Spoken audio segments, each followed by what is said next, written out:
Hello, Doctor Who Reviews. Here I stand upon a giant fucking rock overlooking paradise itself. It's a beautiful Saturday afternoon. The skies are blue, the sea is blue, and out upon the water is the great Burin Peninsula. And right over there, just to the right of that island, off in the distance, is Grandbank. I feel like I'm on New Earth with its apple grass, so let's talk about New Earth as we look out of this wonderful vista. And wait a minute. I'm on this fucking podcast. Oh, gee, I gotta go home.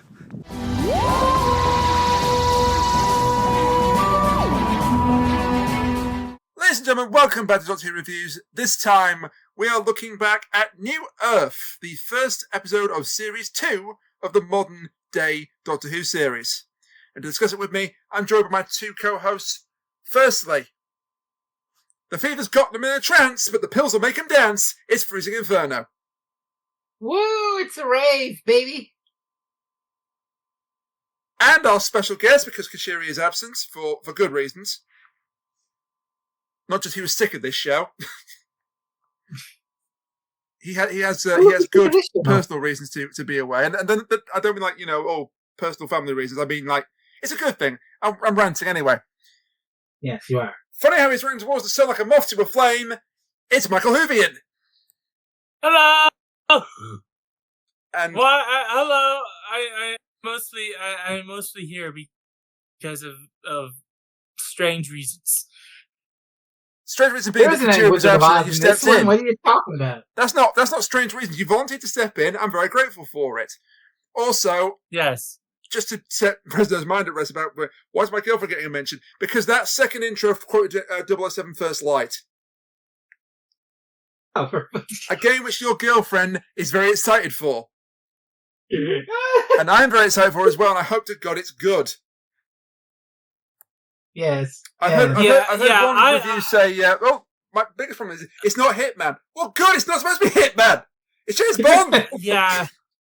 Why isn't this cheese sandwich a pie? It's the same devs. It's IOI Interactive. It's the same devs, but well, here's the thing about that. Like, it's supposed to be James Bond. Hopefully they made it into a Hopefully they made it into a good movie experience. I hope they did. I mean, Lana Del Rey absolutely crushed the intro they did. Mm. That is so good. Anyway, we're not talking about James Bond. Maybe one day we'll have a James Bond podcast. That's not a promise, Mike. That'd be neat. John, I have an idea. No, you don't. Well, I mean, you and Sean can have an idea. We're just not contractually obligated to be involved. I have got 4 writing projects on the go at once, maybe 5 now, thanks to Big Finish. I haven't the time. Short trips. That might be the 5th. Rain is sitting here and he's like, "Oh my God, I know exactly." So Katarina. Yeah, that was my first thought. When it said you may use any First Doctor companion, and go, all right, well, how about the Vicky or Stephen or Ian and Barbara? Katarina. I'm pretty sure everyone. I'm pretty sure, given Dalek's master plan coming back, everyone half the entries are going to be Katarina's. Don't ruin my good time. But that means you're gonna have to start covering like. But that means you're gonna have to mention what in the Dalek master plan. No, because it can be set before that. Yeah, good point. I don't know. It'd be very difficult to get the story set before the thing, but we'll see. Anyway, you cook on that, but you let me worry about that. We'll go back to talk about 60-year-old Doctor Who. Let's talk about the age-old adage.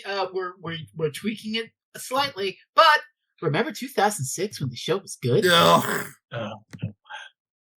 Great. This is 20 years old. It's me talking about a David Tennant episode. Here's the thing though.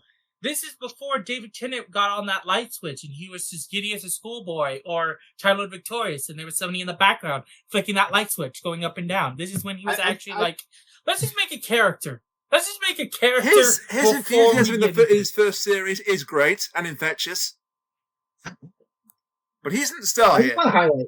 I just want to highlight the inexorable passage of time. So 20 years have passed between this. When this aired, 20 years ago, Doctor Who was doing Trial of a Time Lord. Ugh. So think about that. God, I'd rather not. Good. No, the Third Voice story was perfectly fine. So good that you can watch it without the trial shit and be incredibly confused when we start talking about the Valyard on this podcast. Love you, Kat. Love you. Come back, Kat. We miss you. Yeah.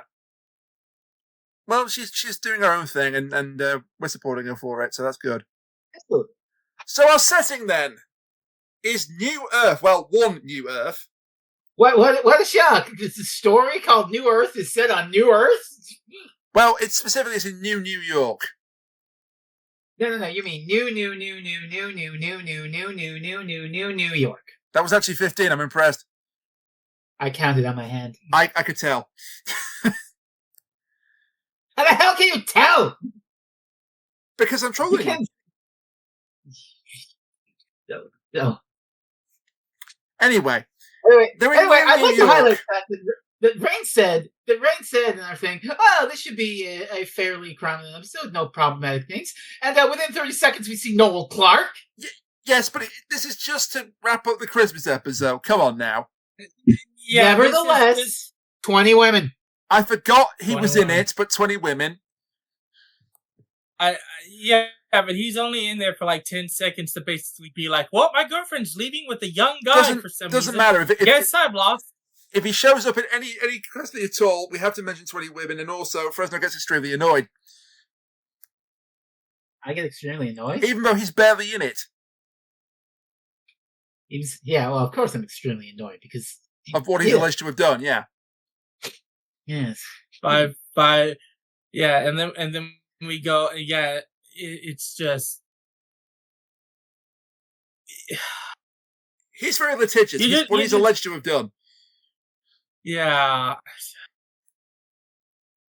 Just on the vague chance he might learn of this, what he's alleged to have done. Fine, allegedly. But anyway, welcome to New Earth on New York, and the year 5,024,000,024. Which surprisingly, this is the first time in New Who that we've been on an alien planet. Yeah, and it looks gorgeous. Well, yeah, they used all their budget on that shot of the city and all the space cars. I don't care. It looks great. Yeah,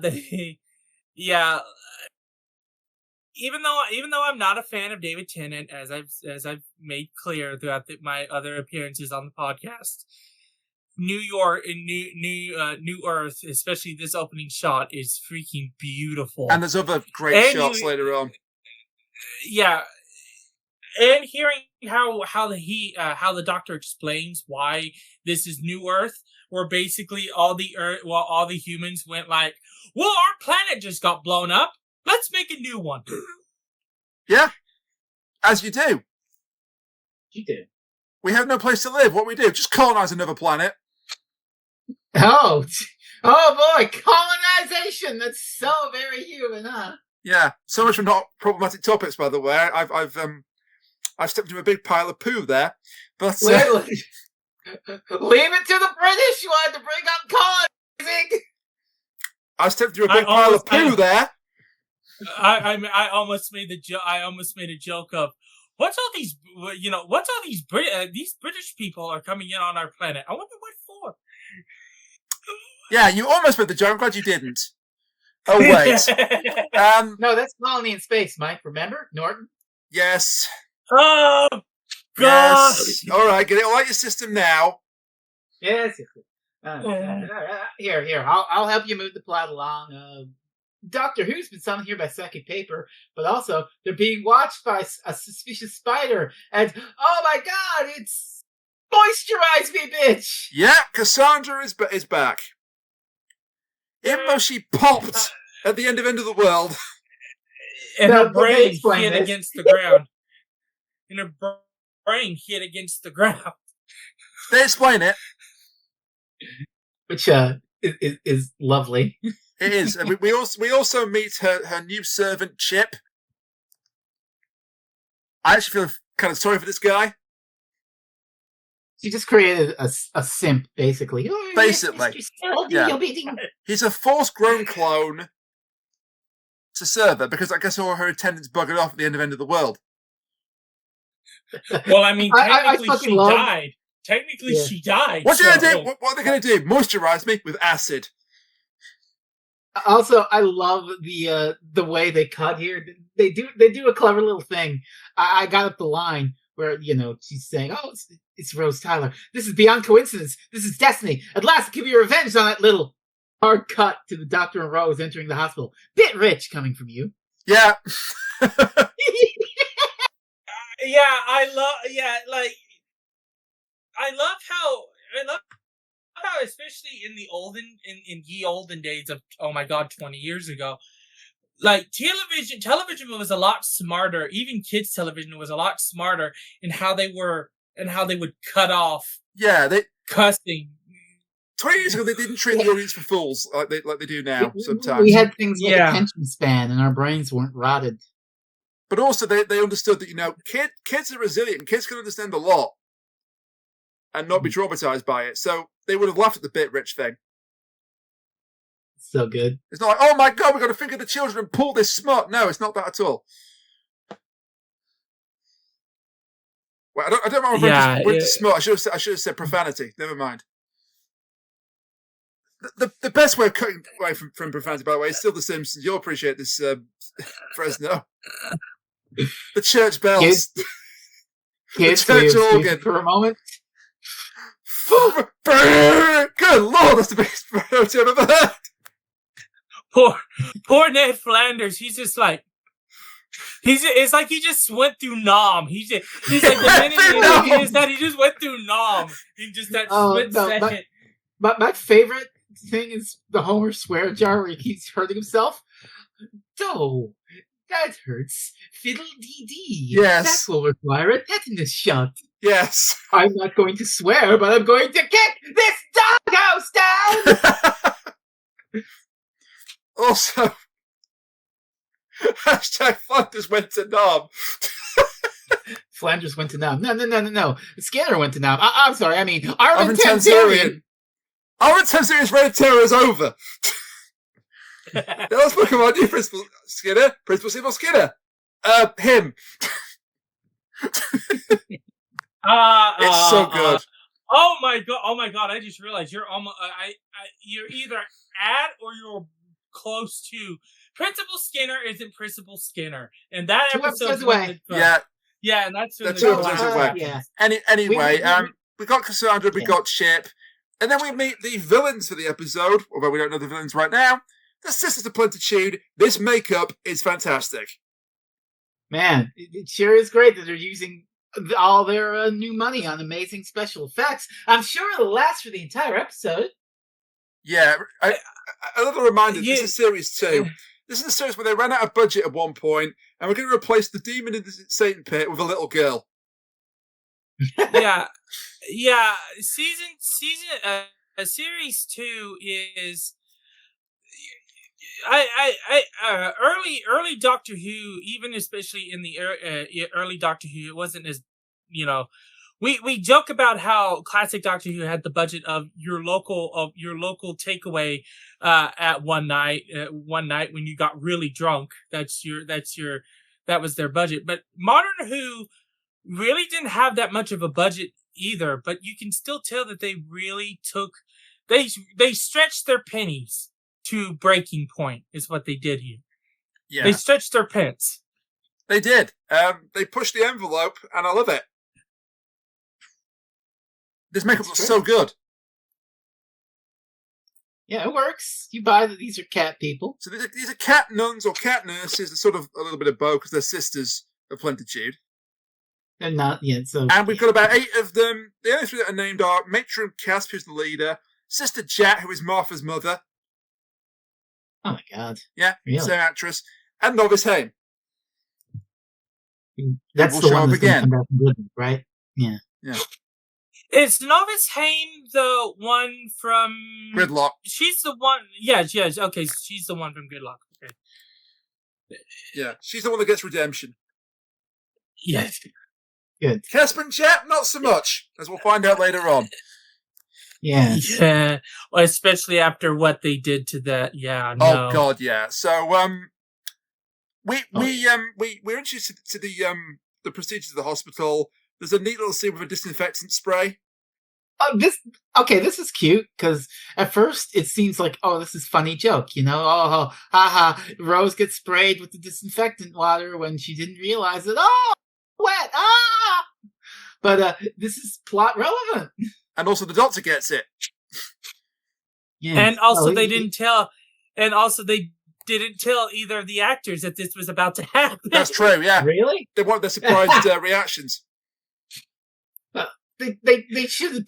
I mean, David Tennant should have been told because the doctor's expecting it. Is it still method acting if it's forced upon you without you knowing? I don't know.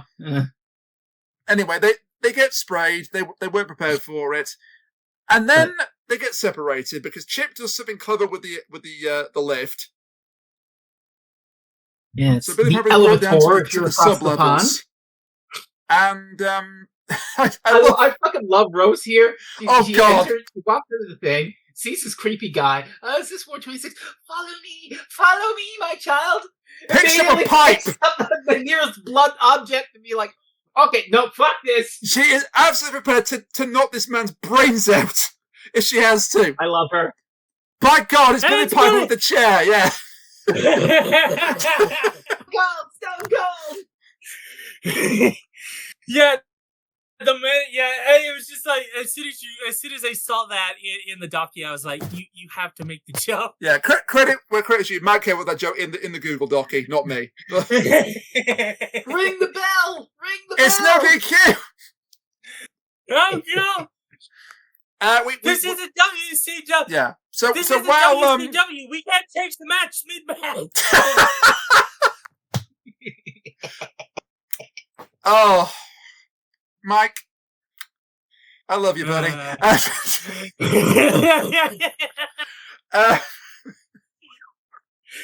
So we meet a couple of important. We meet a couple of interesting side characters here. The Duke of Manhattan and his assistant Frau Clovis, although some people call her Fran Clovis. It's Frau. Frau Blucher. Yeah, basically. Miss Clovis, may I introduce you to this door? Would you please step through? Oh no, I seem to drop her through an elevator. She's not great. The Duke's all right, actually. Yeah, I like the Duke. The Duke is kind of a nice sort of subversion of royalty. You like the Duke? Well, I like you too. Oh God. Oh, no. I realised 30 seconds too late that what I'd said. Yes. Yeah. And just so we cover all our bases. Hello, cat. Tail. Oh, can you just tell when a train's going to go off the rails? I can't, apparently. You too. Welcome. Hello. So this is what happens usually with Quantum Leap reviews. We're already off the rails and we're just driving into a field. Compared to QLR, this is normal. So yeah, that's I am fighting so hard. I am fighting so hard to not make a reference to recent political events in this country. I'm not going to do it. I'm not going to do it. I didn't say nothing. I have willpower. I have willpower. I'm trying to talk about this lady. I've given up. I've given up on willpower. First, let's talk about the Face of Boe before I explode. I'm talking about Clovis. Now she's got to stick up her ass and she's like, to acknowledge the Duke of Manhattan's existence as a sentient being, you need to sign these forms in triplicate and get proper authorization. And it's like, I guess it's a joke, but also whatever. He's got I don't know what it's called, petrichor. He's turning into a fucking. He's being petrified to stone. Goddamn yes. weeping angel. He's turning into stone, Yes. And He was it turns out the Face of Boe sent the message, and it's like, oh, we met before. And then there's a glory job. Oh, he's going to reveal his secrets to the oldest person in the universe, the Lonely Wanderer. It's Doctor Who. It is. Is this the first mention of the Lonely God? I think it is. Probably, I don't know. Yeah. This is all just a setup for gridlock in Series 3. And which you cannot convince me Russell T Davies had this. He's just dropping a little idea seed for later. He wasn't sitting here in 2005, late 2005, writing New York thinking, oh yes, and then a season later, I will have a reveal of You Are Not Alone, and it turns out to be the fucking master? No. I mean, that was an amazing reveal. It was. That was such a well-done reveal. But, Hey, Chris Chibnall, this is how you do foreshadowing. I mean, this is how you do foreshadowing. No, Mike, you understand. You have to understand Chibnall's priorities here. He watched The Brain of Morbius on VHS and was like, "What are with these faces? No, it has to be explained. It has to be explained. Entire reams of canon had to be upended to explain this." There is quite a poignant bit with when we meet Novice Haim for the first time. She's sat with the Face of Boe. She's kind of like his personal attendant, and she said that he's dying of the one thing that we can't cure: old age. Also want to add, RTD did not have that he's Captain Jack in No, he didn't. Yeah. I'm still not sure he was Captain Jack. Speaking of problematic shit, the Face of Boe eventually is the agent form of someone who like to whip their fucking cock out! Again, better than Noel Clark.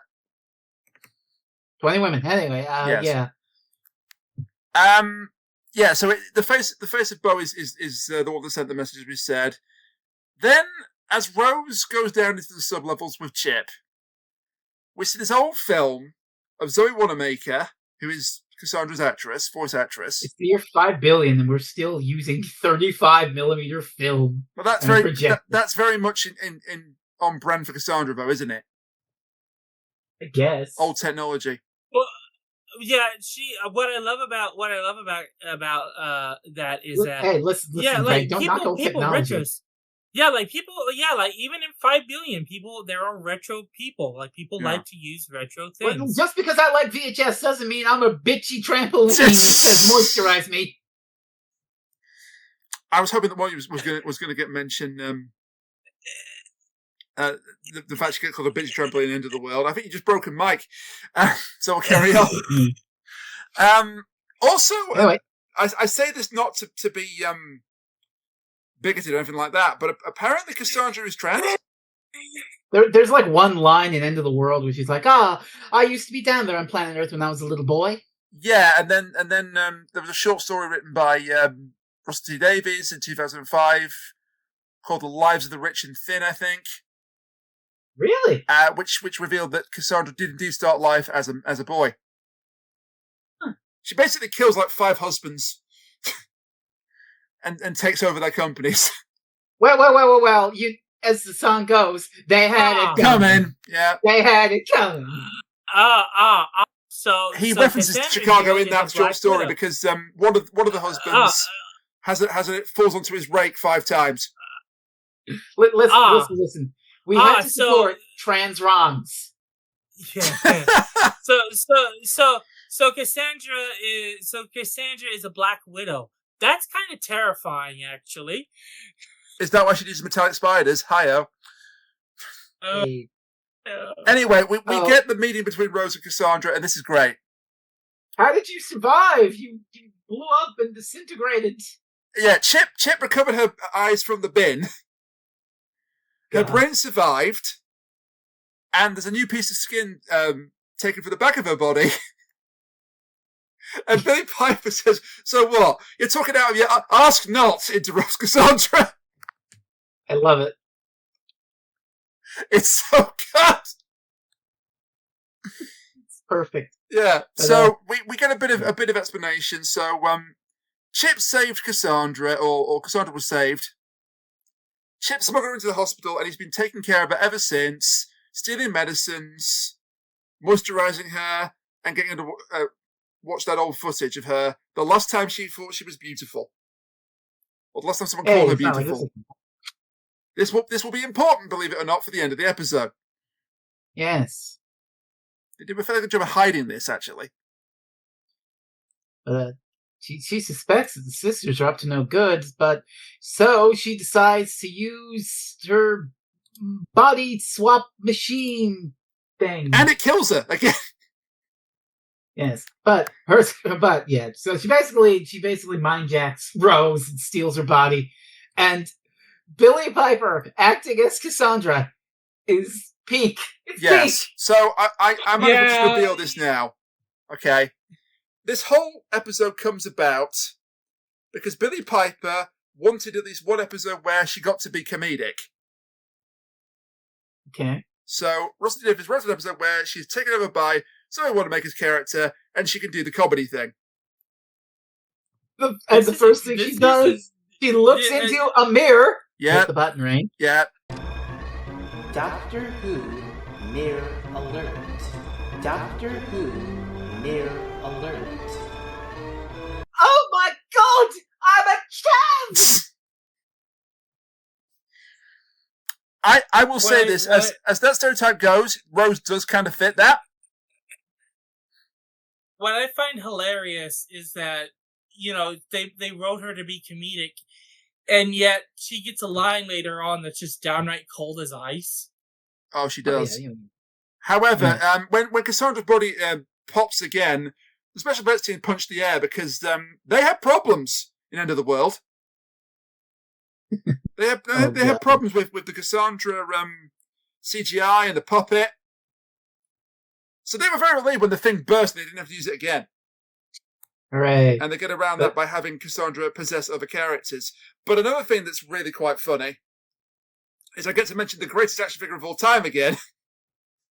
Oh, Destroy God. Cassandra! Destroy Cassandra! Yes, because all the all the little kids in England want. eBay, I'm doing. It's got to be like $1. It's got to be like $1. How did they get away with that, though? Cassandra. Did I find that on eBay.ca? Yeah. What? Go. Okay. It's $16 plus 14 shipping from Ukraine, but it comes with a chip. Okay. Do you mean the character chip or a microchip? No, the character chip from this episode. I know. It was a joke. What? Why is it when I look up Destroyed Cassandra, I get Grant Morrison's 7 Soldiers of Victory? I don't want to know why. Yeah, so Sean has apparently infected your computer, I'm sorry to say, with the virus. I knew that malware was gonna be come back to haunt you. I'm sorry, let's say that out loud. Yeah. Just hang on. What if I look up Destroyed Lady Cassandra? See if I can find any more. It's crimes live on air. By the way, I'm not into actual crimes. These are jokes. No. Chip and Destroyed Cassandra. Look at that. There it is. Yep. Okay, so that's $16 Canadian, is it? 16 Canadian plus 14 shipping, and it comes from It comes from Ukraine. Oh. Someone in Ukraine is just hoarding Lady Cassandra Destroyed, just the frame. Oh dear.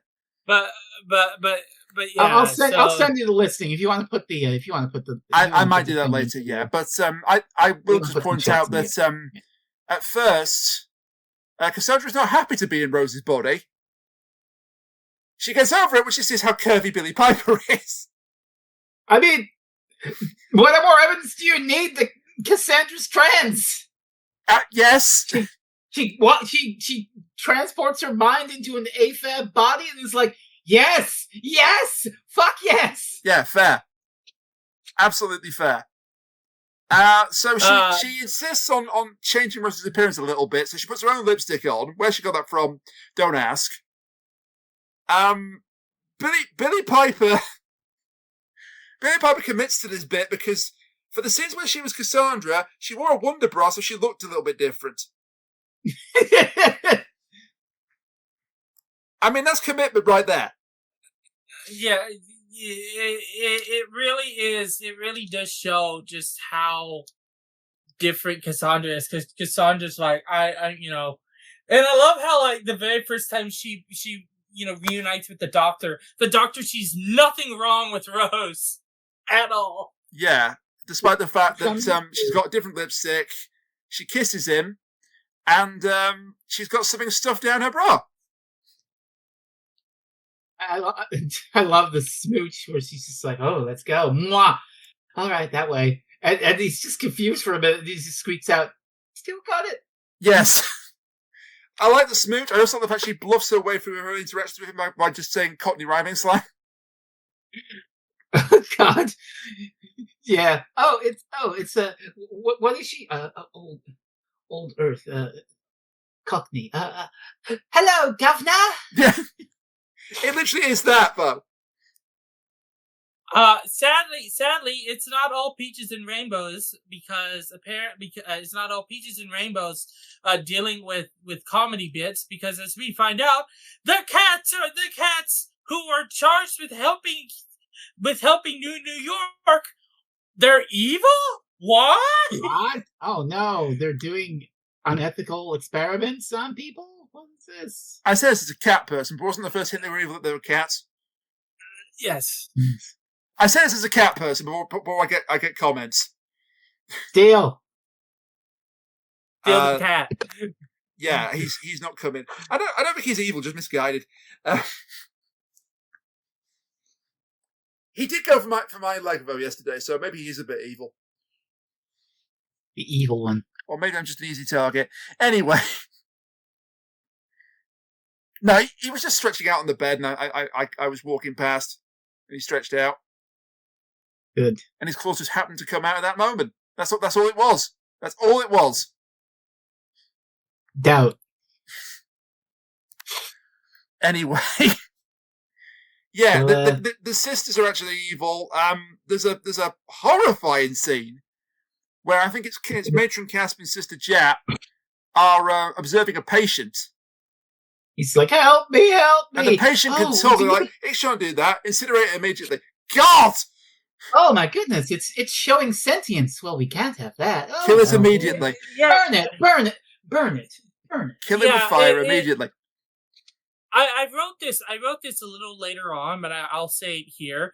The one thing the sisters never considered is that their experimentation with like human tissue and brain stems and all that, which actually may be another reason why Cassandra may have been brought in. Who knows? And they know Cassandra's there. They were just like, we can deal with it. But anyway, dealing with brain stems and human tissue is that it gives the human some form of sentience or creative knowledge.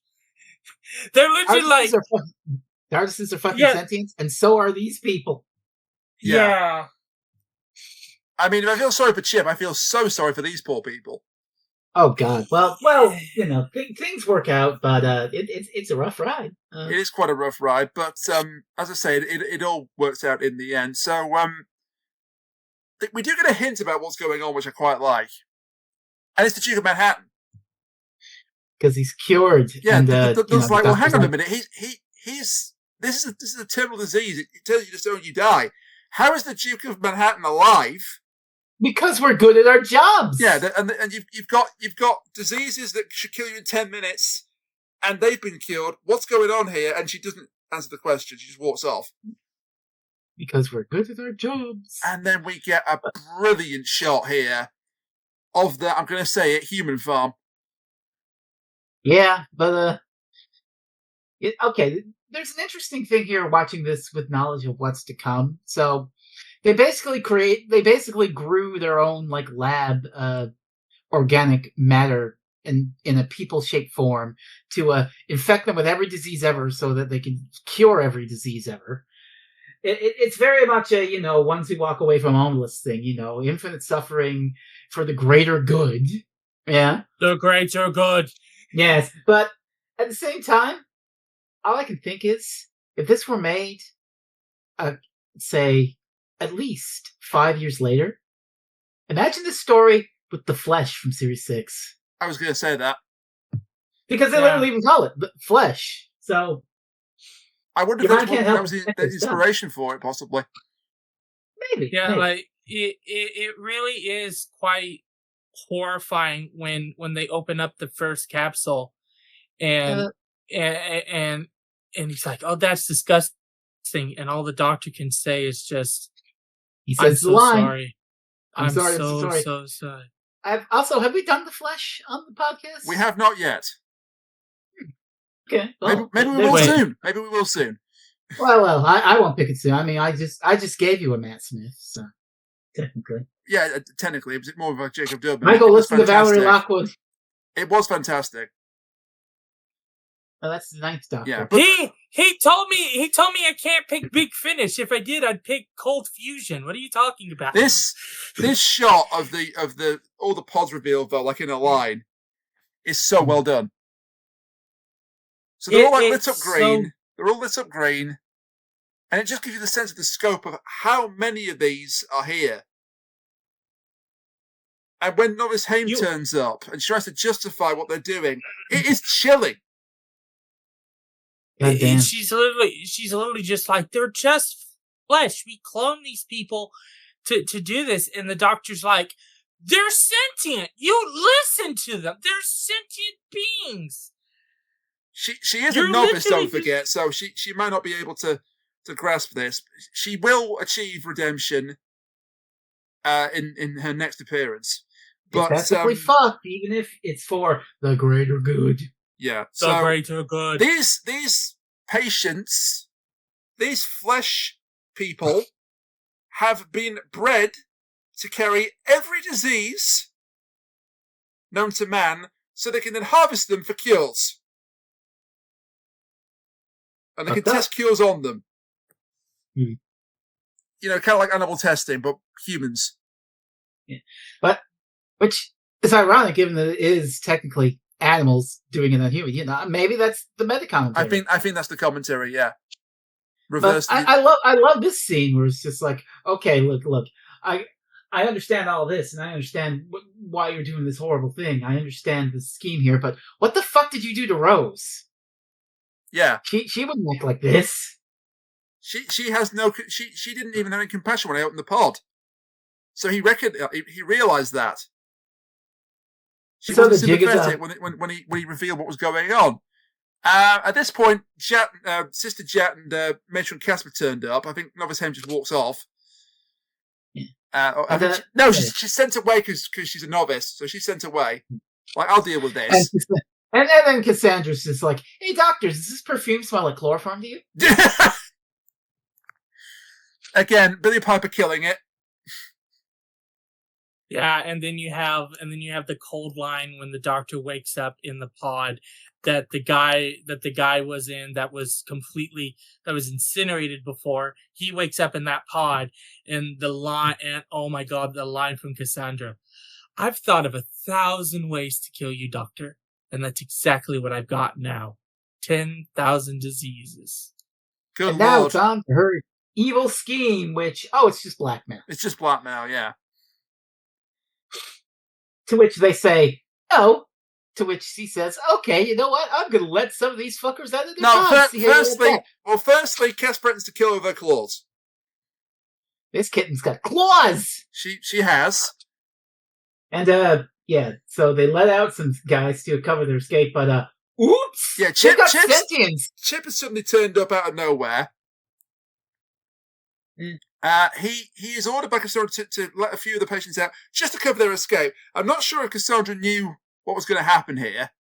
I don't think she did. I don't think she did either. I don't think anybody knew what would have happened. Yeah. I think the only ones who would have were the sisters. But one of them is just like, you did this to us! We can feel all of it! We can think! We're sentient beings! And then he unalives himself. He unalives himself by jamming his hand into the electric socket, which frees everybody else. This isn't monetized. You can say the word. He fucking kills himself! He does. And, they're all out. And here's where the episode takes a little bit of a downturn, at least briefly. This is something that a lot of people criticize the episode for, because we had that wonderful, wonderful opening shot of the new Earth. We had that great cinematography of all the pods. Looked fantastic.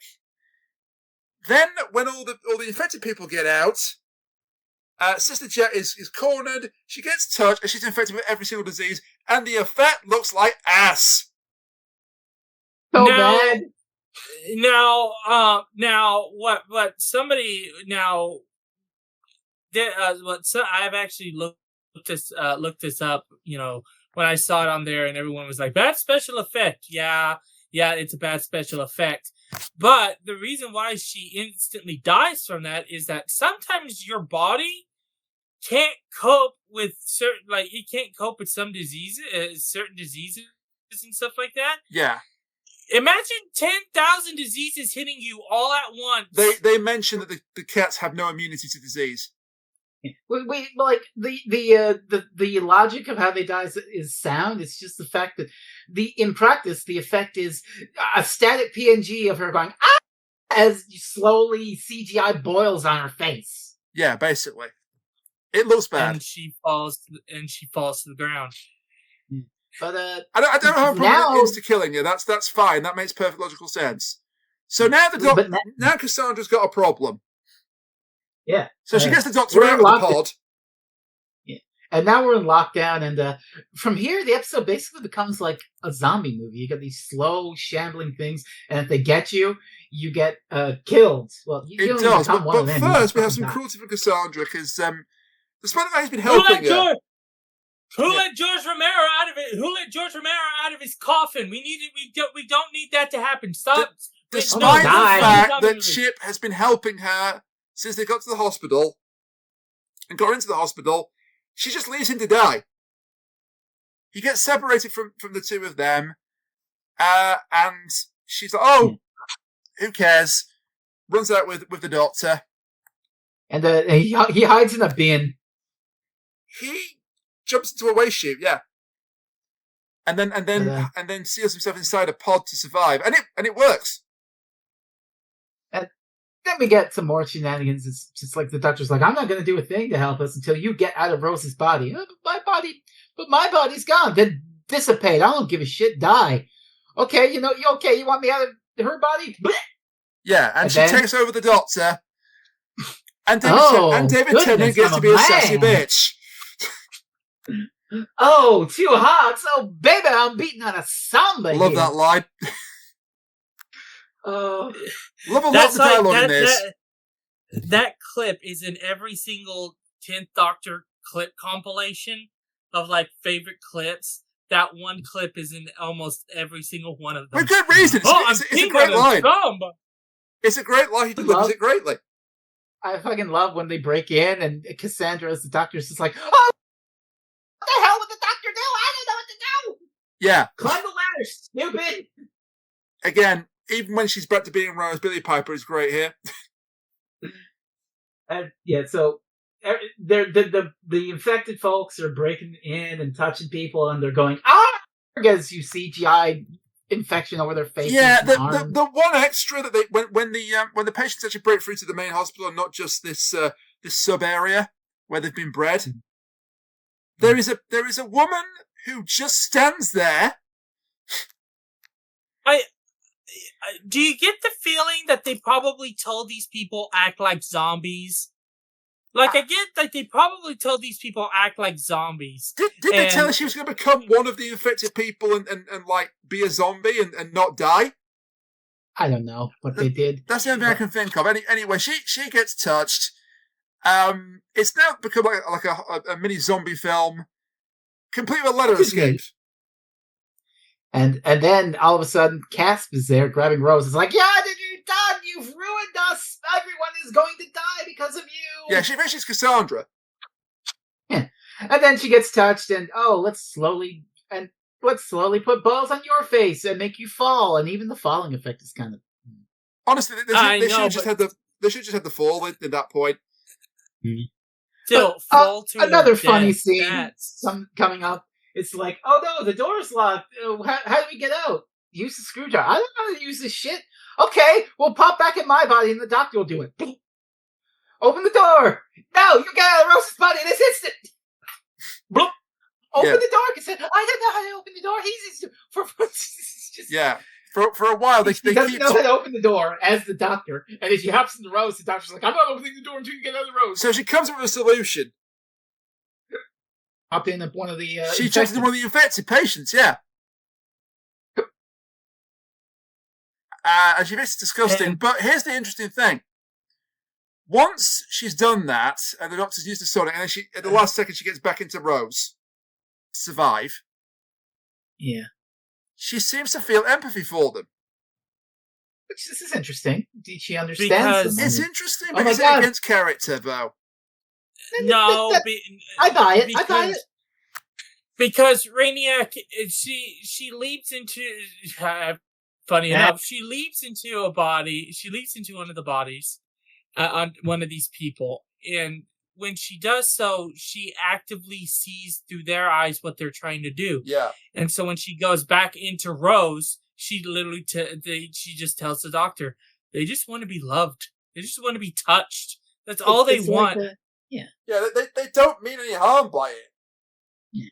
And it basically, I buy it because she doesn't have any empathy for anyone before because, you know, she saw, but then she saw through their eyes, stepped in their shoes, and she's like, oh my God, I get it now. I just think it might be a little bit of... Not all villains can be redeemed.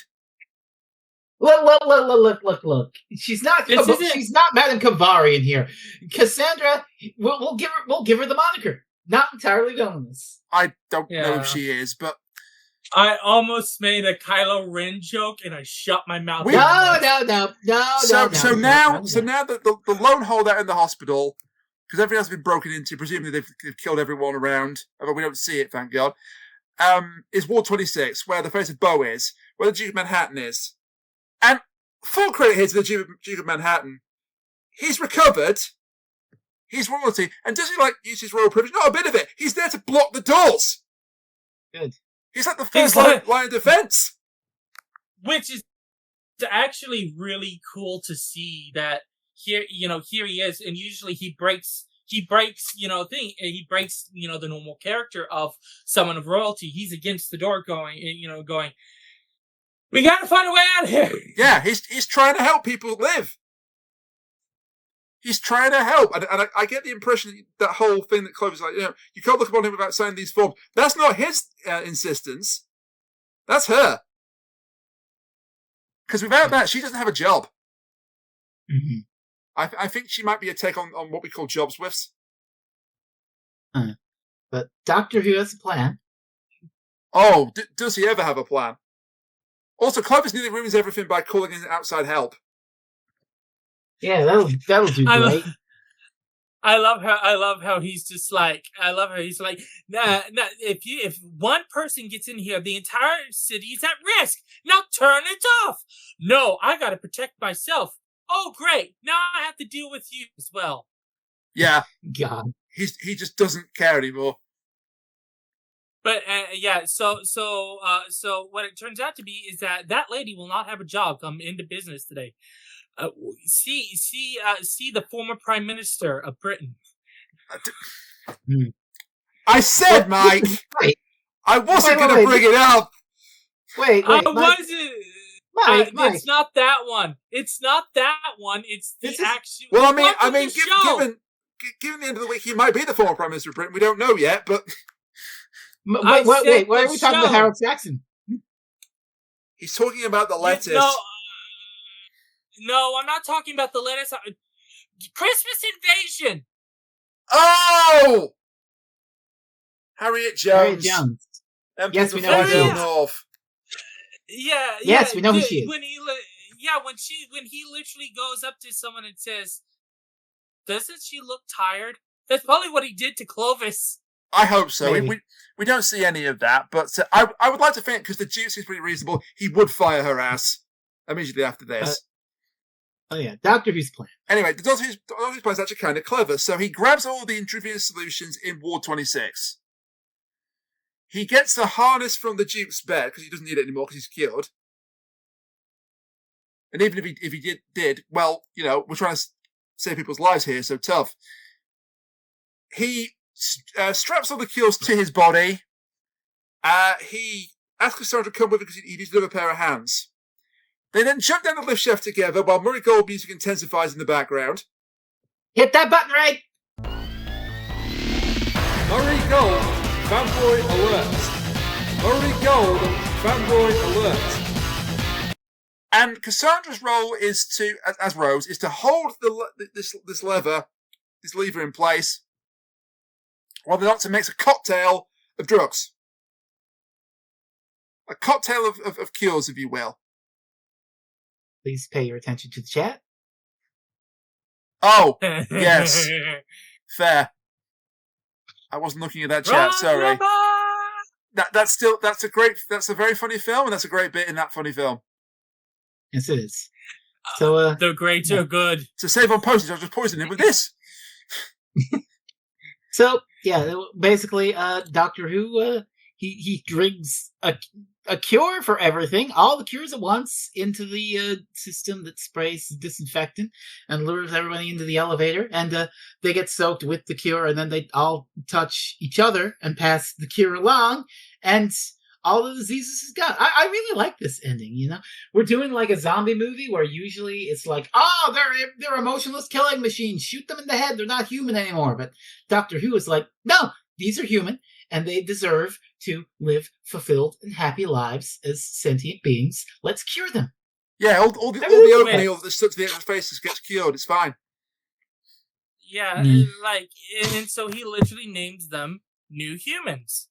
That this is, and because of such, because of these new humans being freed and everything, the eventuality is that when the police finally arrive, they arrest all the matron, and they arrest the surviving sisters. Yeah, Novice Haim and the surviving because sisters of what they've done to these. Yes. Yeah. And also the fact that Cassandra helped it to make this new species. I mean, she didn't intend to, but yeah, because she's all about, I'm the last human. She has a bit of a smile on her face when he tells her that. So maybe her redemption does briefly happen here. But I also like this. I also like this this solution. It's not like, because she says, "Did you kill them all?" No, that's your style. I killed them. I'm the doctor. Mm-hmm. And also the bit where he jumps down into the shower and says, "The doctor is in." And just the look of pure excitement on his face when he does that is great. Anyway, the Face of Boe. He had a important thing to say. That can wait till next season. Yeah, he's not dying all of a sudden. Yeah, he's like, I've seen you twice. One more time, and I shall tell you the secret. And then he goes off to wherever he goes. So Fred is absolutely right for the most part. He hadn't written Gridlock yet, but he had planned to have the Face of Boe be a recurring character in a trilogy. Fair, so it's just like a little seed for him for later. But planting a seed. Well, and now we have to deal with Cassandra, and then it goes into Captain Jack Harkness, for God's sakes. All right, Cassandra, you've lived long enough. It's time for you to die. Oh, well, maybe. Oh, look, Chip! Blah! Yeah, so Chip actually survived with his clever plan of seeing himself inside a pod. It actually worked. He's like, my mistress is alive. Yeah, here's the sad thing. He volunteers himself to be the vessel. So Cassandra will live. Yeah. Chip survived by use of the incredible strategy. Chat again. Of hiding. Yes. I mean, that's what you do in a zombie apocalypse. Yes. You don't stay and face it, you'll get killed. Tell that to every protagonist of those movies. I know. I'm immediately picturing Day of the Dead with that one jerk off, and then you have the zombie who's like somewhat sentient again, going Captain Rhodes and Bob, and walked off. Oh yeah. Joe got him. One of the greatest final lines ever. That Christ. As far as those words go, that is up there. I think the more gnarly thing is the guy who's getting his head ripped off and he's screaming, and as he's screaming, they rip out his voice box and the pitch goes up. Ah! Yeah. It went up so high, you peaked the microphone, we didn't hear it, but we get the point. You get the point. Anyway. There are some gnarly deaths in those films, and if you're squeamish, maybe don't watch them. Yeah. Probably should. George loves the red stuff. Yeah, if you're that was because of the dude he worked with. That was it Tom was the Savini? dude he worked with. Tom Savini. Tom Savini was the Anyway, to close out this tangent, I just want to say, I'm running this monkey farm now, Frankenstein, and I want to know, what the fuck am I paying you for? Are you doing my time? But yes. So the excitement is, so basically the doctor orders Cassandra out of Rose. Chipperback arrives, and he's like, I offer you myself, so you can stay alive, mistress. And so she leads into Chip, and everything, for a moment he goes, is everything fine? Everything's fine. Wait, my heart's beating a little bit out of the chest. All the excitement. Oh, baby, I'm beating a samba. Bleh. And then he drops to the ground, and the doctor and Rose realizes she's dying anyway. I think he says, I think I'm dying. But I'm okay with that. Because Chip's a half-life, and all the excitement has strained his poor heart to breaking point. And he says, So I'm that dying is for real. Like, there's no place for Chip and me in New Earth. But the doctor will do one last kindness to his former enemy. And he takes her back in time to the party from the film. And Cassandra gets to go up to her past self and say, Lady Cassandra, you look beautiful tonight. I really mean it. And then dies in her arms. Yeah. Bootstrap paradox! Yay! The form of it! No. Wait a minute. I'm very confused, Rain. I'm very confused at what happened here. I think I need Toby Whithouse to write me a cold open to explain the concept. God! Is that Peter Capaldi playing guitar? God! Okay, yeah. I've said it before and I'll say it again. I still leave it on its own. That's an incredible scene from Capaldi. Pop into that episode where it is. It's the most condescending. Oh, you're watching a time travel show. So in a time travel show, the characters get into a machine and travel back in time, and things that they change will affect things. I can fix that sequence in one very simple move. But that opening theme that Capaldi plays, oh my god! I appreciate that, but I can fix the placement of that scene being all condescending so easily. You move it to the end of the episode. Okay, fair enough. And then you have the guitar play us out. Good. So speaking of playing us out, what did we think of New Earth? Mike, you're our guest. Why don't you go first?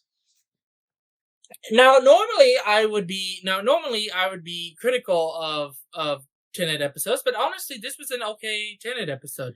It really is before when I started not liking Tennant. It was, where Tennant's actually having like where he's actually starting to build his character and show like his curiosity and everything. You've got a wonderful villain subversion, where you think Cassandra is the one causing it, when in reality it's the nurses basically being like, we're gonna run a farm of humans and let's hope that doesn't go bad. What do you mean the leopards are eating my face? And it really just drive home just how open this episode is when it comes to just. It really, for an opening episode to show us a new Doctor, it's a perfect outing. It's like Castrovalva. It's short, it's sweet, it's to the point, and it also hits all the good notes of showing this is who the Doctor is, this is what he believes in. We're go. So it's really good, and it really just hit all those notes perfectly. Okay, Fresno? It's a perfectly cromulent episode of Doctor Who. Yeah, it's got some good beats, it's got some good theming. Return to Cassandra's fun. Billie Piper and the Doctor playing against type, also fun. The whole thing with the flesh is ethically fucked and becomes a nice zombie movie, but it ends with a very sweet Doctor Who-ish ending where they get healed and even a villain like Cassandra gets some redemption before dying. Yeah, I dig it. Very nice. Yeah. And having picked it, I also dig it. I hadn't seen it until recently. The last time I saw it was when it first came out, would you believe? Back in 2006. When the show was good. When the show was good, yeah. But this is good. This is good. And Billie Piper is the MVP. She has a lot of fun playing herself possessed by Cassandra. And, that makes sense because, this was kind of written for her to show her comedic chops. And I think she succeeded. And when people say, oh, she was never a good actress, are you sure about that? Billie Piper is now a great actress, but she was always a good actress. And this is the first time I think she was showing signs of being a great actress. And she'll get to prove that this holiday season as the 16th Doctor Who. I hope it's the 16th Doctor Who and not Rose. If they go back from the bold choice they've made, I will be very upset. Yeah. And I Don't worry, just one more episode in the and grand then scheme of things. I appreciate that means nothing in the grand scheme of things, but I just hope that they actually are bold and don't go with the whole, oh, it's actually Rose. It's a cop-out. It won't mean anything because after this, the show will be dead forever. Don't start with that again. It won't. Even if it takes a break for 5 years, it won't. Yeah, we'll get books like we did last time. Big so Finish. We'll be reading through these books. They won't. Listen. There's way too much corporate overseeing with a brand like Doctor Who these days for anything remotely similar to Virgin New Adventures happening. But also, Big Finish deserve a lot of credit for keeping the franchise going in its wilderness years. Yes. Yeah. Them too. I mean, we just praised Big Finish last time. Anyway, Ren, anything else to say about New Earth? No, that's covered it all. So, time to pick our next episode then, or our next story. So, as he's our special guest, Mike, we sent you a list. What are we doing? Mike, yeah, be chill. Yeah. So I'm gonna work you through this. I have been told by Rainiac, don't go ballistic, which means that, and don't pick Big Finish. I would have picked Cold Fusion immediately, so that one was out. Don't go ballistic, so 8 Doctors is out. And so is Assimilation Squared. So I was looking through here, all through this, and I was like, okay, so what would be a good episode? What would be a good episode to go on? And Fresno, you were the one who was supposed to pick after Rainiac, correct? I guess. Fresno? Deadly Assassin or Keys of Marinus? Oh my god! Oh boy. Okay, yeah. It's an obvious choice. It's got to be Deadly Assassin, baby. Yeah. Next time on Doctor Who Reviews, Tom Baker faces the Master in The Deadly Assassin. I honestly thought for a second you were going to say, what do you want for us now? Next time, the Keys of Marinus. I just picked what they didn't pick. They didn't pick. But no, I'm fine with this. We have to do this at some point. I would have lived if we had the Keys of Marinus, but Deadly Assassin. This is where I revealed that I've never seen Deadly Assassin yet. Oh, okay. I'm not saying, Mike. Not a word. Not a word to him. Yeah, I'm not. Yeah, I know enough. I know enough of it to have as like a vague idea, but I've never seen it. Okay. I know it's held up as a good one. So this is literally one of the best episodes of the classic era. This is one of the. I do want to say though that the third option I would have had, but I couldn't do it because Fresno had to freaking reference it. I would have chosen the Brain of Morbius to get that out of the way. Oh no! Oh yeah, don't worry, we'll be able to yell about canon. I will point out, I never said don't go ballistic. I just said please don't pick Big Finish so soon after the one we did. All I said was pick something televised. Yeah, it was pick something televised and don't pick Big Finish. Well, that's the same thing.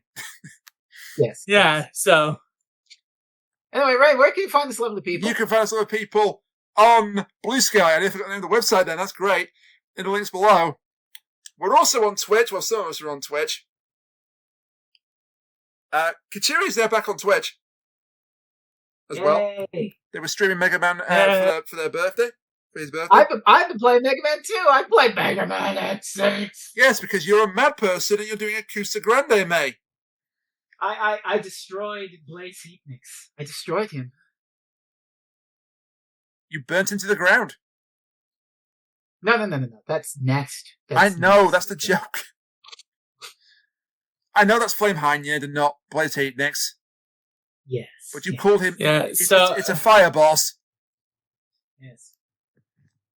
So yeah, you were doing that, and you also what was the other Cuso game you picked?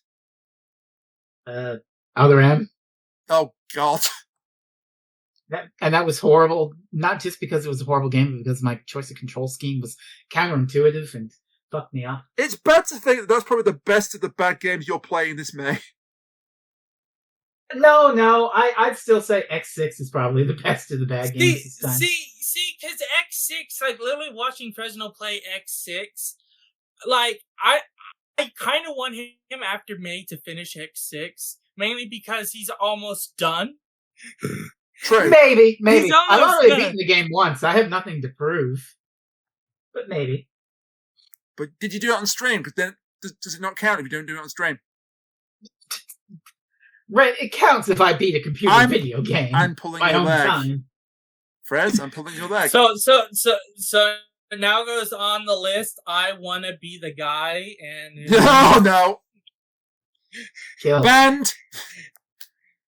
We Preemptively banned next invite time. you to our house for a lovely podcast, and this is how we're Yeah, recording. I'm just telling you right now, preemptively, the next time that I'm on a stream, Fresno stream, being a mod, and I see you in the chat, 10-minute timeout, just on site. Why?